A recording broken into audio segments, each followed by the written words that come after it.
So when I do see an individual that's like spending thousands and thousands on these luxury items, and it's none of my business. I'm aware of that. It's none of my business. But I do wonder sometimes, like, wow, I mean, I would personally, me, myself, if I could just blow 50,000 on a purse, I would rather put that down on like a 1 bedroom condo in Florida or in Nebraska and fly out there once every while to show it off. You know, that's just my mentality. And there is this calmness in you when you have there's this calmness when you know that your children are cared for, that they have these things. There's this like lack of FOMO, fear of missing out.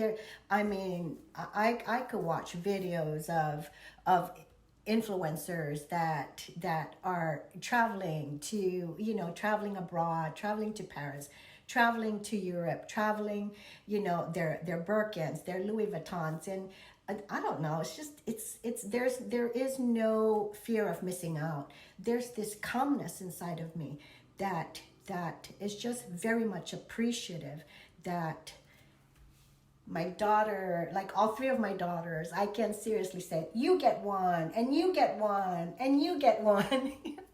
There's just this sense of like calmness in me, knowing that my daughters are provided for, and there's nothing else that I'm left wanting. What I want and what I yearn for my children to be provided for, that has. If if I'm buying something cheap, if I'm just buying like a $12 purse, an $8 purse, a $9 top, a $20 jeans, it's really because I just don't want to invest. I don't want to spend thousands on a pair of jeans. I don't want to spend hundreds on a pair of shoes. I don't.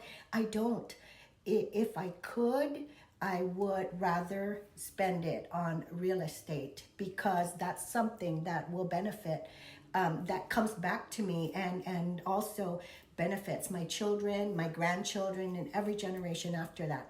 So I hope I'm not hated. This is just me sharing my personal story of, I think, really why I am a consumer, but I'm just a cheap consumer.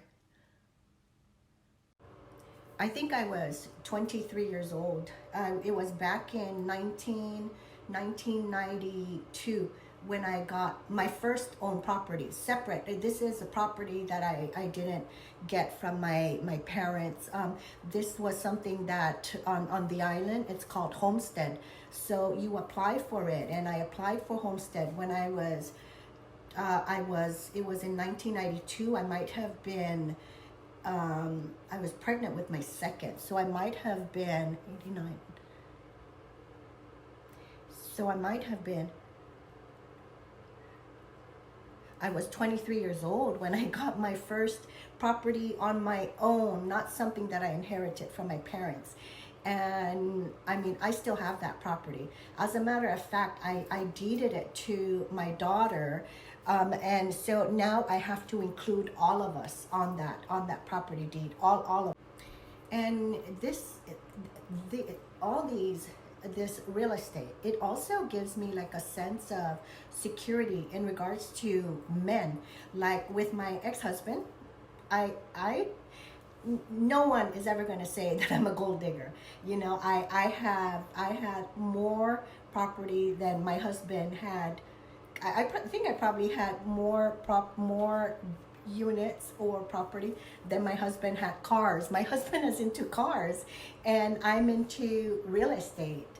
And so when my husband and I were married, and when all those times we were married up to the point that we were divorced, I was putting in my share for rent out of income that I was earning from renting out my apartments. So these apartments, I rent them out, and they bring in income.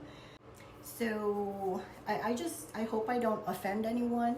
I just really wanted to share my thought process in regards to like how I approach consumerism and what, you know, my attitude towards consumerism. And you all know, if you watch my channel, you all know my attitude towards consumerism. It's I do not like to spend a lot of money on clothing. On what I mean is I will not throw down thousands, not because I can't afford it. I probably, even if I could, I wouldn't. It's just not, it doesn't have a lot of return investment for me. And like I said, you know, it's there's this, like, I don't want that expensive thing because I have something even more expensive.